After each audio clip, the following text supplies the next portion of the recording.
Mesdames et Messieurs, veuillez accueillir Son Excellence Dr. Omar Aliou Touré, président de la Commission de la CEDEAO, pour son discours officiel. Ladies and gentlemen, please warmly welcome His Excellency, the President of the ECOWAS Commission, for his official address, Dr. Omar Aliou Touré.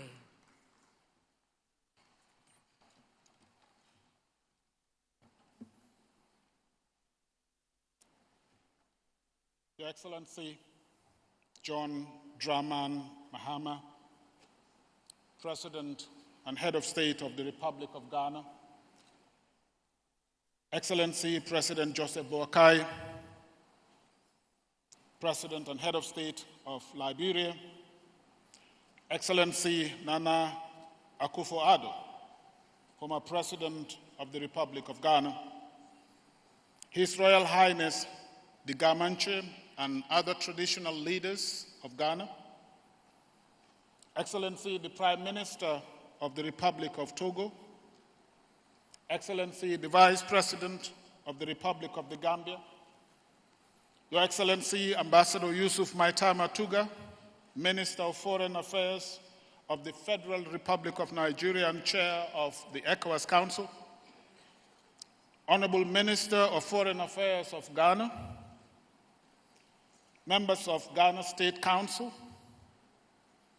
Your Excellencies, Honorable Ministers, members of the ECOWAS Council, Honorable Speaker, Deputy Speaker, and members of the Ghana Parliament, the Vice President of the ECOWAS Commission, heads of ECOWAS institutions, and Honorable Commissioners, the representative of the President of UEMOA, and of the President of IBID,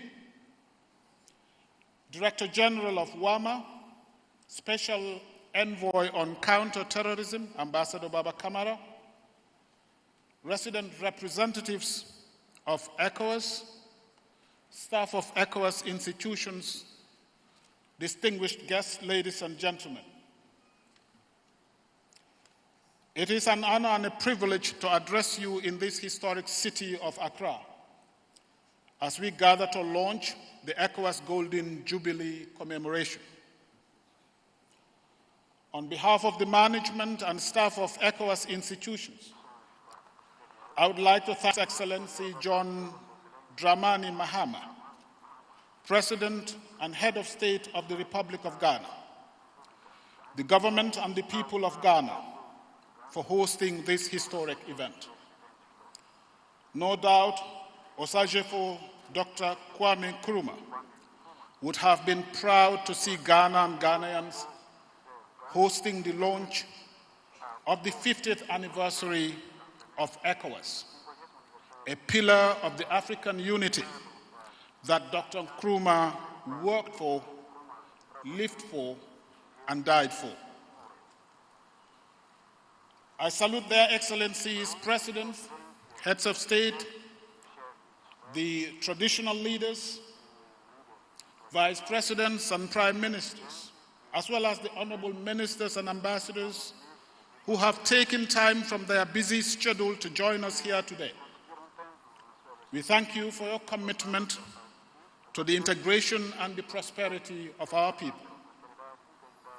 I would like to pay special tribute to His Excellency Nana Akufo-Addo, former President of Ghana, for his leadership not only of Ghana, but also of ECOWAS during very trying times. Excellencies, ladies and gentlemen, this event is the beginning of a string of activities that will take place in each member state of ECOWAS as a way of giving concrete expression to the ideal of ECOWAS of the people. In marking the 50th anniversary, our objective is to celebrate, reflect, and recalibrate our community. In the current context, many would be forgiven for asking if there is anything about ECOWAS that should be celebrated. Our response to such cynicism is an emphatic yes. and I have my reasons. First, ECOWAS is the most integrated community in Africa. In a recent interview, Alhaji Aliko Dangote lamented that he required visa for over 30 African countries. If an entrepreneur of Dangote's caliber can go through such hassles, can you imagine what ordinary people go through to travel within the continent? Thank God, no ECOWAS member state is among the countries that require Mr. Dangote to have a visa. This is because ECOWAS has adopted a free movement protocol that gives each ECOWAS citizen the right to visa-free movement, the right to residence, and the right to establishment across the region.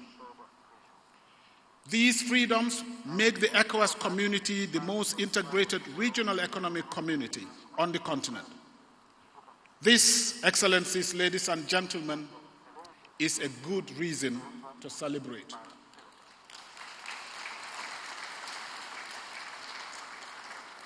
Two, ECOWAS has an effective trade liberalization scheme. The ECOWAS trade liberalization scheme is ECOWAS's preferential trade arrangement. Since the inception of the trade liberalization scheme, more than 15,000 companies have been registered under the scheme and benefit from the preferential treatment within ECOWAS for more than 50,000 products. The Interconnected System for the Management of Goods in Transit, SIGMAT, has been launched to connect national customs offices in the ECOWAS region to facilitate the regional transit trade and increase the pace and ease of international trade. The system is now fully operational in 7 countries. These two, Excellency, together with the common external tariff, is a good reason to celebrate. 3, ECOWAS has a promising regional energy and infrastructure programs. The community has developed a 25-year master plan which comprises 201 regional projects covering all member states. These have been estimated to cost about $131 billion.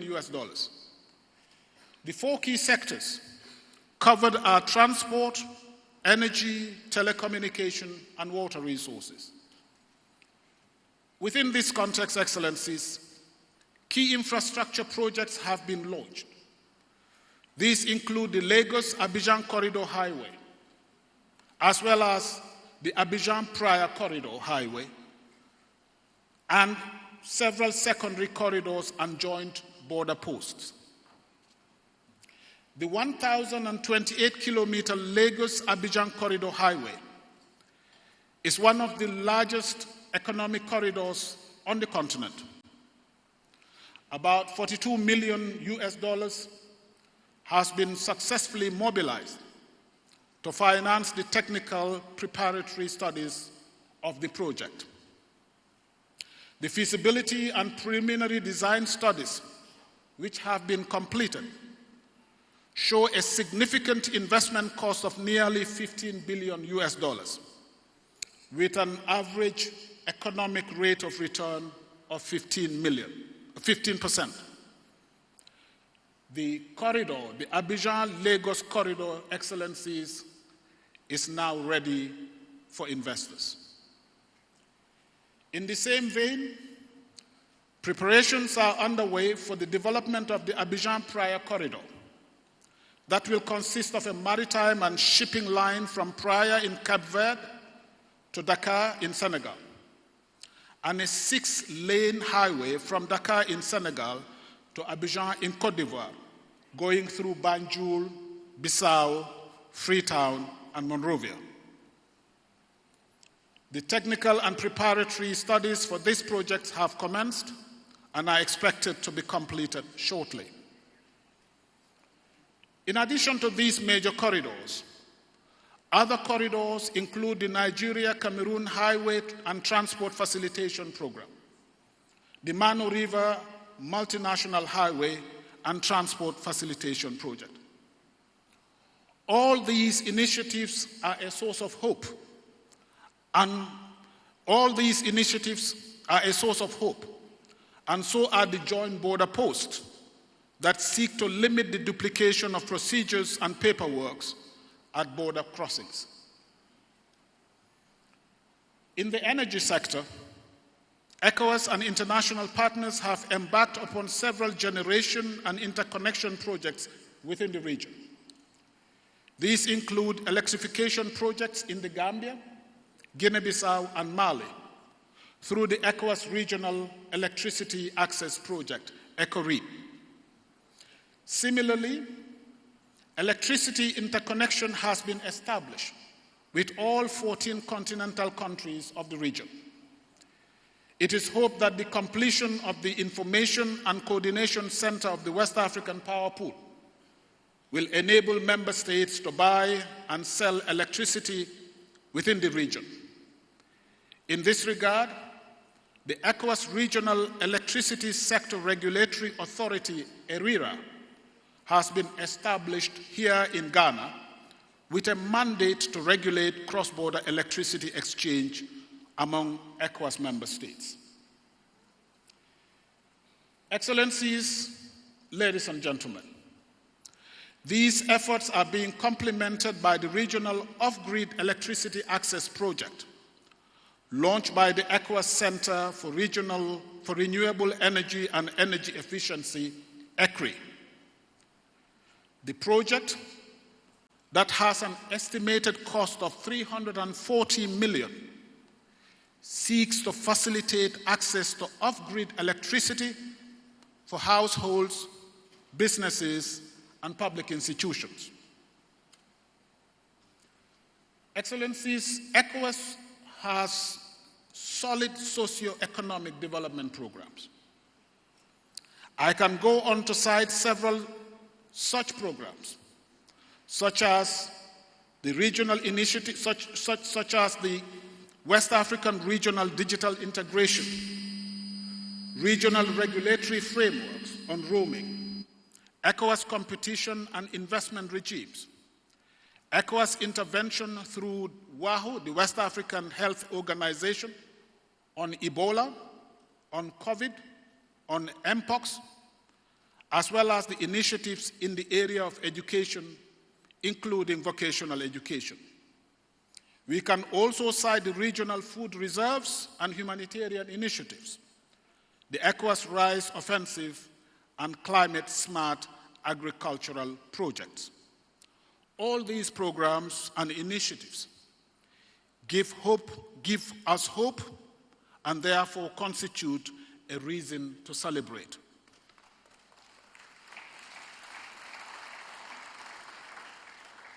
But Excellencies, nothing is worth celebrating more than ECOWAS's role in peace and security in the region.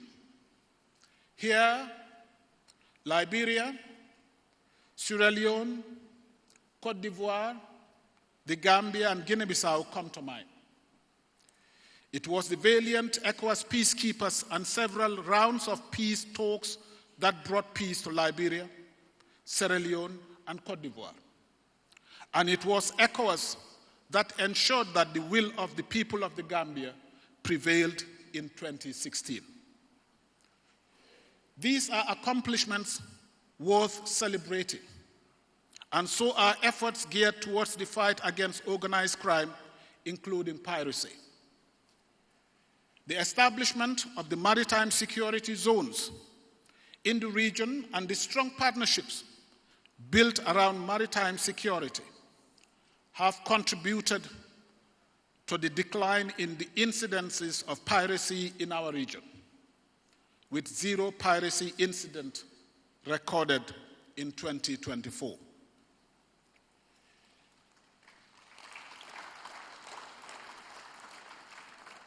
Excellencies, ladies and gentlemen, the celebrations of ECOWAS' 50th anniversary must go hand in hand with reflections with a view to recalibration. One area that requires reflection is the low level of intra-community trade. Despite being a customs union, intra-community trade within ECOWAS stands at 12%. This is considerably low compared to the European Union and ASEAN countries. To resolve this, we must continue to address the infrastructure and energy deficit as well as non-tariff barriers. But most significantly, we must address supply-side constraints by raising productivity in our communities and in our economies. To raise productivity, we must be able to attract investment both from within and from outside the region. Our market of 400 million people is a potential magnet to investors. This, once again, underlines the importance of regional integration, as few meaningful investors are attracted by the small size of our individual domestic markets. We must also invest in peace and security.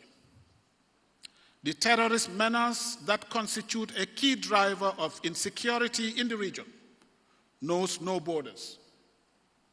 This makes security collaboration within the region imperative. In this regard, I would like to salute efforts being deployed by His Excellency President Mahama, President Faure Gnassingbé, President Bassirou Diomaye Faye, and indeed the chair of ECOWAS Authority of Heads of State and Government, His Excellency Bola Ahmed Tinubu, aimed at bringing about reconciliation and fostering collaboration between ECOWAS and the countries that belong to the Alliance for Sahelian State. Despite the challenges, I remain optimistic that we will see the gains of regional integration for our people who are united by blood.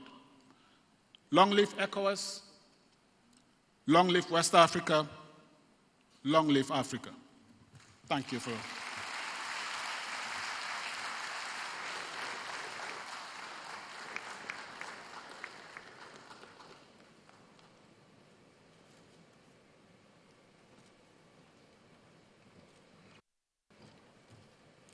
Ladies and gentlemen, we are Omar Alieu Touré, President of the Commission of ECOWAS, or ECOWAS.